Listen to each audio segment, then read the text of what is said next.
Conceive, believe, achieve. This is former UFC middleweight champion of the world, Michael Bisping. Paddy the Baddy here. You're listening to Combat Sports UK. And you're watching Combat Sports UK. I'm Cooper Burke here with Michael the Texas Kid Aswell for Combat Sports UK. Michael, how are you? Good, man. Like I said earlier, I'm blessed, happy, and life's been really good to me lately, so I can't complain. Yeah, absolutely. So you have a Contender Series fight on August 27th.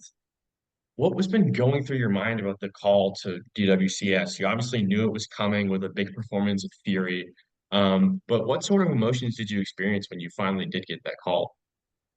Yeah, man, it was more just relief and almost like just proud of myself, and I told myself this is what I needed to go, what I needed to do. This was the path that I was trying to take, to get to that next level. So just accomplishing, my goals, is nice. Just not satisfied completely yet. There's a lot more that, I want to accomplish and get done, but it's nice to see that, everything's lining up and everything that I said that I was going to do is happening. And, getting that call was sweet. Definitely getting that contract was a lot sweeter, just knowing that, it's official and it's real. And, once you sign on that dotted line, there's no going back. So, once my name got on that paper, it was official, and it almost made, the work a lot easier. It made me a lot more motivated to get up, to get to work, and excited to get going. Yeah, certainly. So looking at that contract, you realize, I mean, this Contender Series season is probably one of the deepest it's ever been. How does it feel to be considered that among these prospects to be a part of a season like this, and that they want you because they see you as like one of the most talented guys they ever had on the show? Yeah, man, it's a blessing for sure. And like you said, I mean, not many people get an opportunity to, you know, to get on the show or to perform in front of Dana White, for the opportunity to get to the UFC. So to be one of those top guys, it's a huge blessing. And it's just, where I, thought I should be and where I know that I'm capable of being and where I belong. So it's definitely a blessing, but now I got to go and prove why they, gave me an invite to the show and show them why I deserve to be in the UFC. Certainly, yeah. How do you plan on handling the pressure of an opportunity like that? I mean, it's just a different environment. There's no fans. It's kind of sterile. So, what's your plan for handling the situation, at least mentally? Yeah, man, it's definitely gonna be a little different for sure. I mean, for me, it's once that cage closes, it's always just you and the fighter. I'm definitely gonna be able to hear my coaches a little more clear. Um, I've been there before, with my buddy. I was in his corner for his Contender Series fight, so I kind of get an idea of how it's run, and so I'm a little familiar of how it goes. I mean, it's gonna be a little different. I was there during COVID, so, there was really nothing going on. You're stuck in your room kind of and stuff like that. But, I mean, I talk about pressure a lot, and I don't mind the pressure, and a lot of people are worried about, losing a fight or this and that. And, there's a lot of other things that are worse in life than, us, losing a fight. I know this is a big opportunity and this is something I dreamt of and I wish for, and I know that I have to win to get to my goals, but if losing a fight is the worst thing that's happened in my life, then I think my life's going okay. A lot of other people deal with so many day-to-day things that affect them and their families, and so pressure. We're gonna be all right. We're gonna go in there, we're gonna scrap and do what I do, and it's no pressure when I'm having fun, man. It's just gonna go enjoy the moment, enjoy the time that I'm out there. And my coach used to just tell me all the time, you want to fight on someone else's dime. That's the goal of this thing, is, to travel the world and fight while someone else is, paying you to go out there and do it. So, I'm excited. Um, you know, yeah, there's gonna be pressure, but I'll be ready for it for sure. Yeah, certainly. Do you prefer it, in the kind of close environment where you can hear your coach, hear your corners, or do you prefer kind of the arena with the fans and everything that comes with? Yeah, I mean, I guess it's gonna be. I guess I'll let you know after this fight. It's gonna be one of the first times where there's not that many people and not that many crowd. Usually, when I fight, I know I bring a lot of people to the fights, and I sell a lot of tickets, and it's always rowdy when I'm fighting. It's definitely gonna be new though. For me, fighting outside of Houston, this is gonna be my first fight outside of Houston, so it's definitely gonna be a little different environment, different change. Weight cuts could be a little different. How handle all that, and yeah, we'll see how it goes. I think it's gonna be nice. Just having just my coaches there and kind of just my mom, my dad, my sister, and my girlfriend there just watching. It's gonna be a little more enclosed, and yeah, I think it's gonna be more of a like I would say like a practice scene kind of. So Yeah. we'll see how it goes. I think it's gonna be fun. I think it's gonna be cool. It's definitely gonna be more focused on, and you're not gonna hear all the yip yap, but hopefully I make some ruckus and it gets a little loud. I mean, that can always happen. Yeah. So a little bit of a sidebar. So you're obviously from Houston, have been your Right. whole life. How would you say it's influenced your style and your tastes outside the cage? I mean, your nickname is the Texas Kid, so walk me through a little bit of that. Yeah, I'm born and raised here my whole life, downtown Houston, just never really came from much, but never, in a position where, we're struggling or anything. I've been blessed with my mom to take care of, me. I live with my mom and my dad, they got separated when I was young, but he was still around, always took care of me, anything I needed, and always there for me. I mean, being in Houston, you just kind of you find your way around. You gotta hustle. You're just a hustler out here, and especially me, not growing from much, always trying to finding my way. And I've always been told that if you just work hard, then anything that you want to accomplish is you can. That you can do anything you want as long as you just put in the work and you really want it. Um, the Texas Kid kind of just came from my dad and he kind of gave me the nickname. It kind of just stuck, and I love Texas, but Houston's my home, and Houston's where I want to be, and we fight and we're grimy and we're we get down and we throw down. So Houston's influenced me a lot.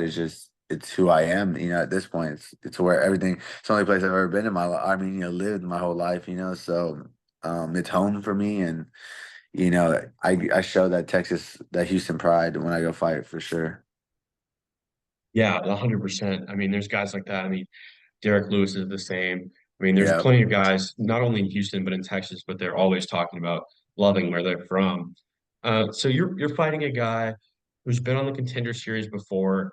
Do you think that Bogdan Graf has a little bit of an advantage having been there, done that, or do you think it's all kind of a moot point when once that door closes, it's anybody's game? Right. I mean, of course, he's gonna have the familiarity of being there, being in the cage, and being in that environment. So he's definitely gonna. That's definitely a positive. It's definitely not a negative.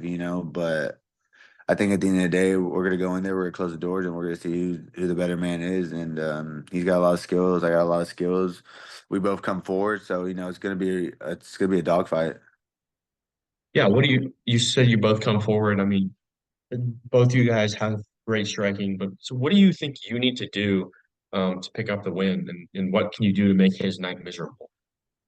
Yeah, I think I just need to fight my fight, not let him dictate the pace, not let him dictate the action, make sure that I'm controlling the cage, controlling the ring, and controlling my emotions, controlling my strikes, and just fighting how I fight, don't get away from, what I do and just be very great at the things that I do and not let him, be great at things he's great at, and I think it's going to be a really good fight. It's going to be very, very fast, and we're going to be coming out quick, and it's going to be a lot of punches thrown, you know, and we'll see how it goes from there. I gotta definitely take him out if I want to get that contract and get the finish. Yeah, absolutely. I mean, that's kind of how the trend has gone. So, do you think the size of the octagon being significantly smaller than most professional octagons, do you think that plays a lot in your favor and where you can kind of cut off the cage and take angles, at least both defensively and offensively? Absolutely, absolutely. Sometimes when the cage is too big, it's able for people that are good to move around. They can move all day. You know, they can circle the cage and circle the cage. So for it being smaller, it really forces the opponents to really have to engage and have to be in the pocket. And that's what creates a lot of, madness and a lot of knockouts, a lot of finishes. So, having that smaller cage is definitely going to be, a positive thing for sure, especially with my fight style and how I like to fight. And like you said, being able to cut off and move and, um, disrupt the opponent from going where he wants to go or moving where he wants to move. Yeah. So your last fight um, was against a guy named Nate Richardson in Fury. You had some people, at least what I heard, my friend told me that not a lot of people expect you to get your hand raised just because of the age difference, how Richardson was kind of a wily veteran.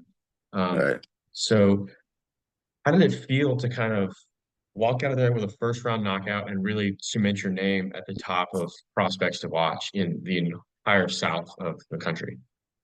Yeah, I mean Nate's a killer. If you look at his resume, the people he's fought, the people he's beat, he's never been knocked out.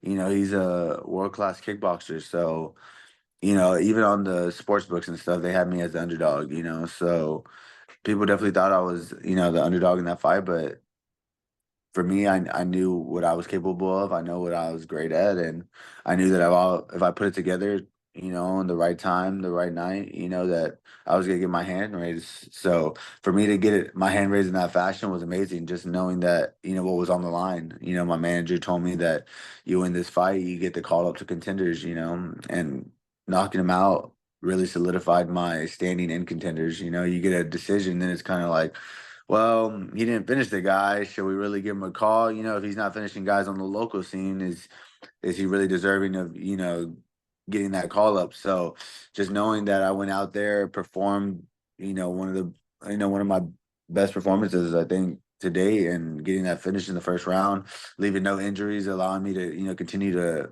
train as soon as I fought, it was a blessing.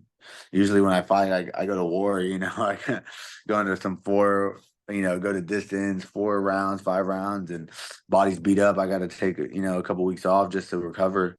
It was nice just getting out there, getting clean, getting out clean and being able to train and continue to train and continue to get better, knowing that my opportunity was coming. It was great to just stay in the gym. And whenever I got that call, I was already ready. Yeah, I mean, if I can remember correctly, your fight before that was an absolute barn burner. Oh Um, yeah. so once you got your hand raised, walked out of the cage, was it a little bittersweet being that you've spent both your pro and amateur career in Fury fighting in Houston in your hometown, knowing that you've kind of closed that chapter of your career? 100%, 100%. And, I'm grateful for, what Fury has done for me and the promoter, Eric Garcia, and, the position he's put me in. I've been with them since I was 17 years old, and I've only fought in Houston since I was 17. So, it was definitely a little bittersweet, but this is what, we talked about, what we planned and what we said we were going to do. They just told me to keep performing, keep working hard, and keep winning, and everything else was going to work itself out. And it has so far, so I just kind of just always just try to keep my head down, work as hard as possible, and then go perform when it's time to go perform.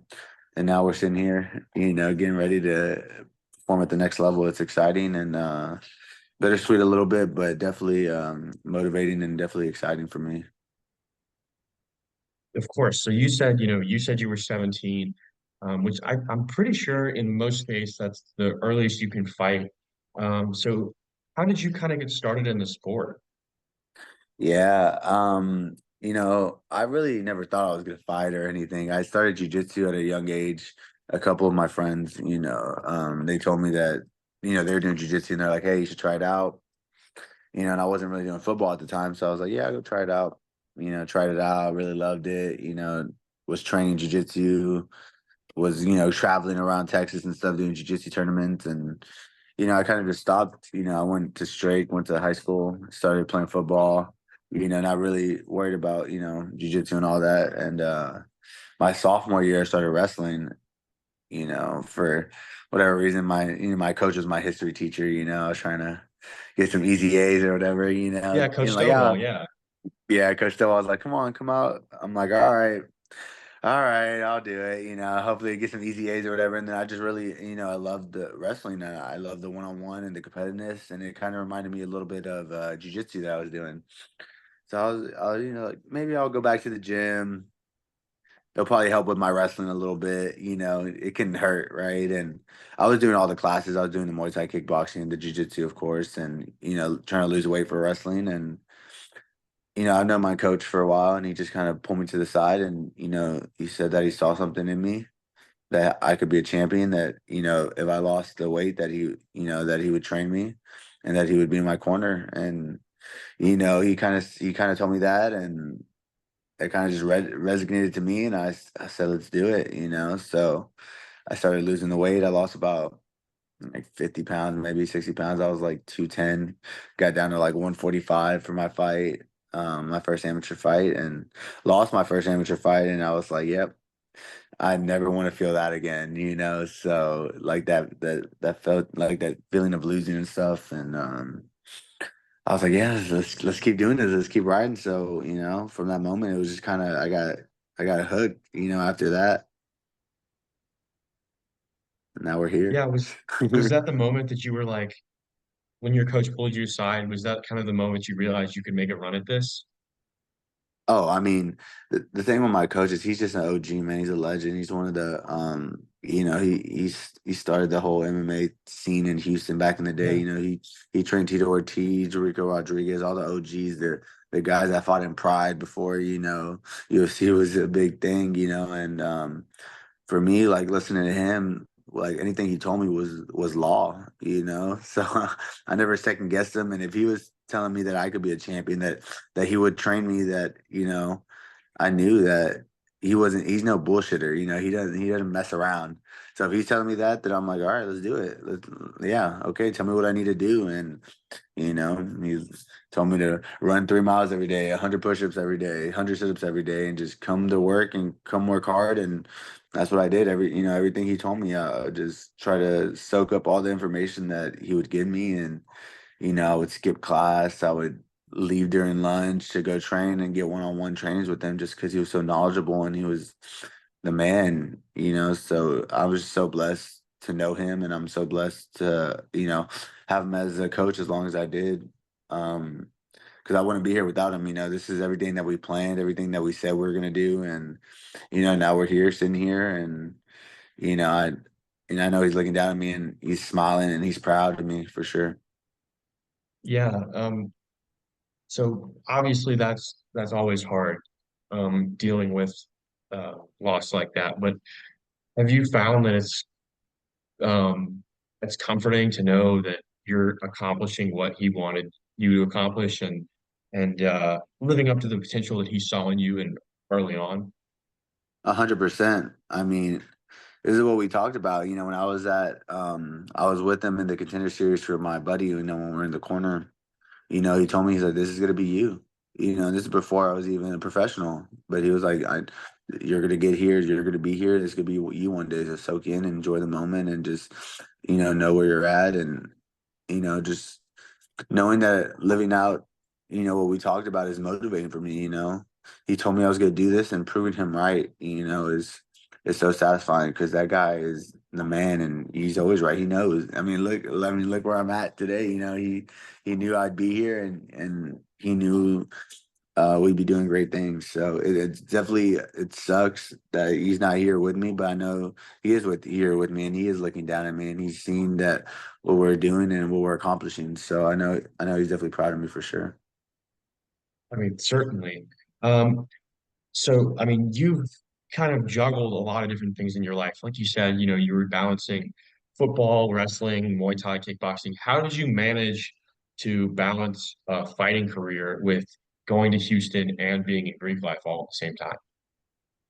Yeah, man, it was not the easiest. Luckily, at the time I was an amateur, and an amateur is an opportunity for you to learn and grow, and, get your experience in the cage. And not as serious as pro. It's just you lose a couple fights, it's okay. But for me, I was an amateur at the time, and I was still in rushing a fraternity.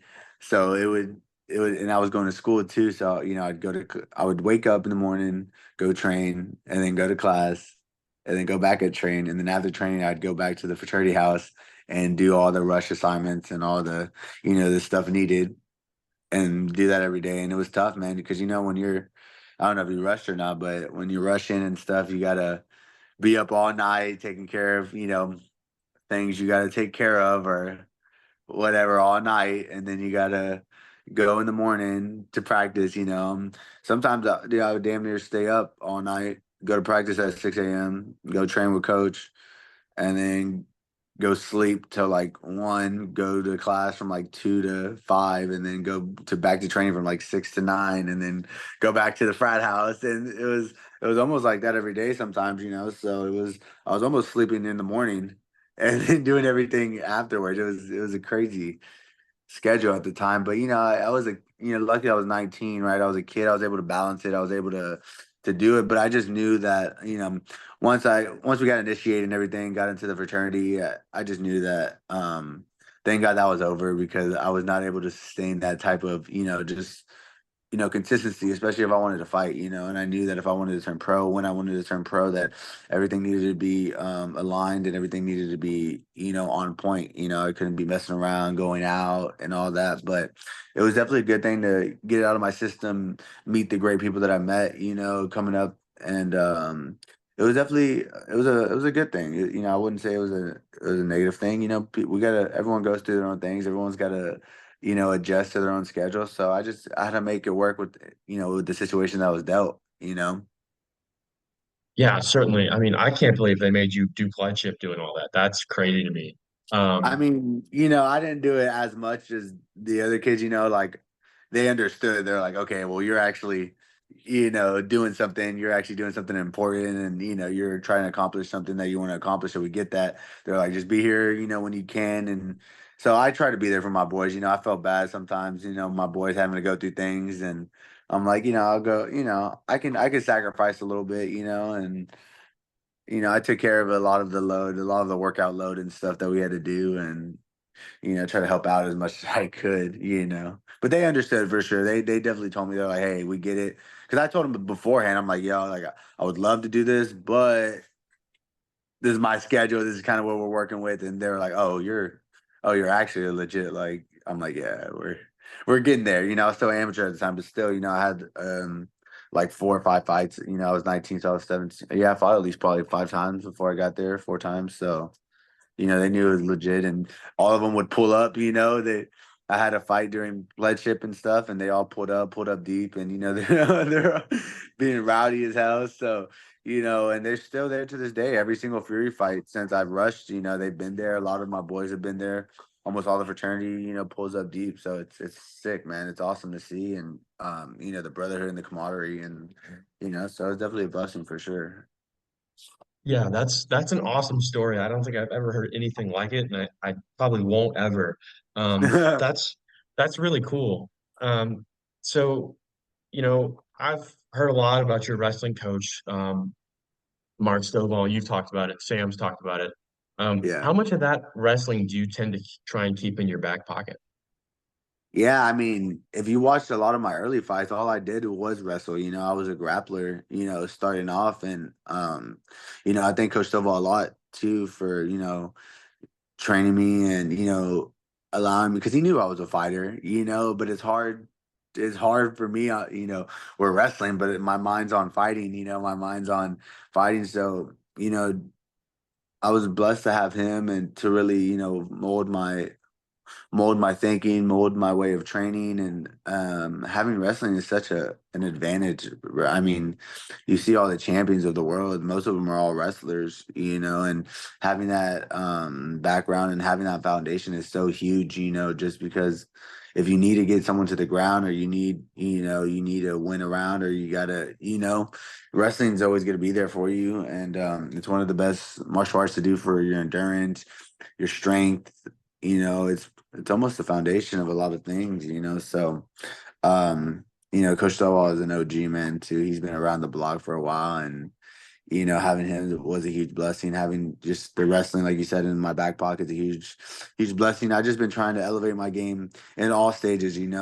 every fight starts on the feet. So we got to be able to, use our weapons on the feet. And if it comes to the ground, then just know that we have that in our back pocket too, to be able to get up, reverse, take down whatever we need, in the situation that presents itself. Absolutely. Like a couple more questions. So you You're good, obviously bro. are really close with Daniel Pineda. How has it been Mhm. training under a guy who's really just a pro's pro and your favorite fighter's favorite fighter and really just a Right. tough veteran? Yeah, I mean, finding Daniel in the 4 ounce gym in November was probably the best thing that could have happened to me.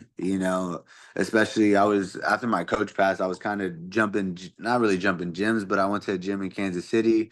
I was training out there for a couple months, and really just trying to find where I should be or where I need to be.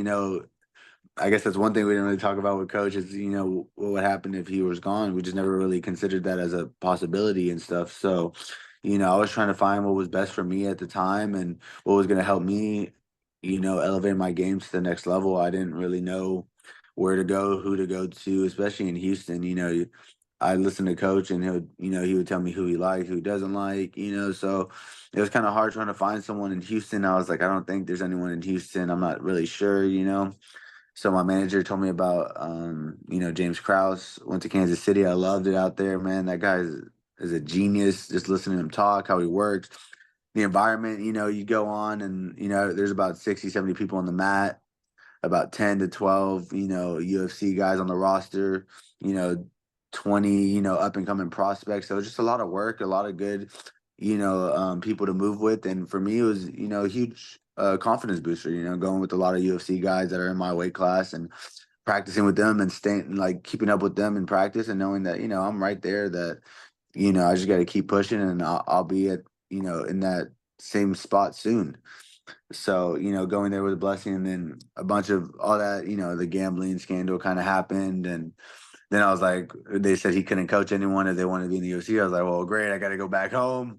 Got to figure out what to do now. And I was, I kind of went back to my old gym and it was good, but it just didn't feel, what it felt like when my coach was there. He's the heart and soul of what we do. And, I was still searching and I was still looking for where I needed to be, where I fit, where I was comfortable. And, I was at 4 ounce a couple times, we trained on like Fridays and stuff. And one of my OGs, Jacob Silva, was like, hey man, come here full time. Trust me, like, it'll be good for you. You'll like it. And I went and I told Daniel, I said, hey man, I'm serious. I want to be here full time. Like sign up for the year if I have to, and he's like, man, come on, let's do it. And they just kind of brought me in his family and I just felt the love immediately when I stepped there, the first day. And I just knew that I could bring a lot of things I could bring to the table for, the gym, a lot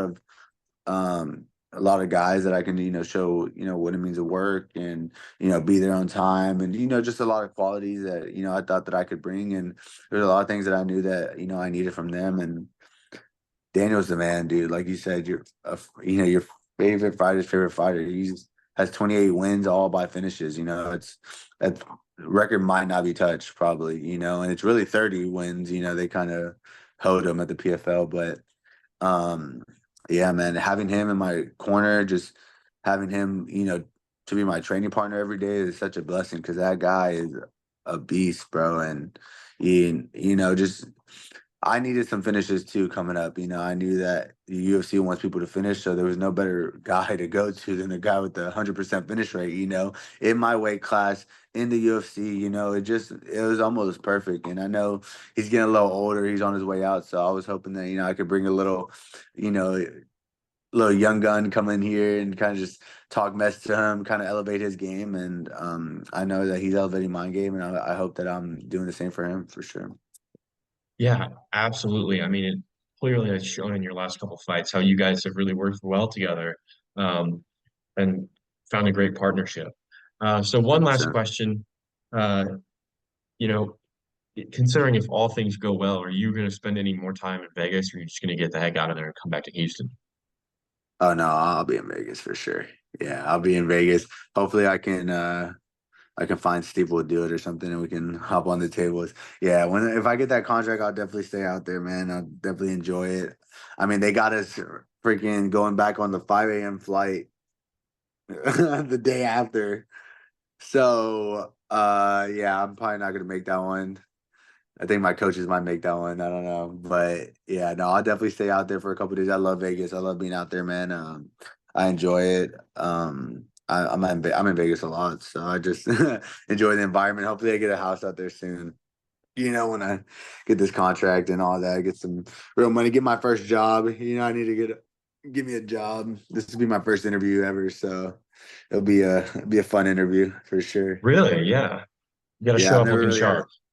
Yeah, I've never had a job. I just, my parents always just told me growing up, just make the grades, and they know that I worked hard at, every sport that I was in. So they just said, "Hey, just make good grades. We'll figure out the rest." And, I've been blessed just to train and go to school and not really have to worry about other life stuff. I know a lot of people worry about, their family, their rent, and, car, a bunch of payments and stuff that they got to worry about. I do a little bit, but nothing to the extent of, people with full families and stuff. So I've been blessed just to focus on the training and just focus on training every day and working out every day and just making sure that I'm ready every day. I mean, yeah, I think you said it the best. I mean, I think that's a perfect environment that you can succeed in. And I wish you best of luck, man. Thanks again for Yeah, taking the time to do this. for We'll sure. see you on the Definitely. 27th, man. Let's go. Hopefully I'll call you after we win and get a little post interview fight or something. Yeah, dude, let's do it. I'm looking forward to it.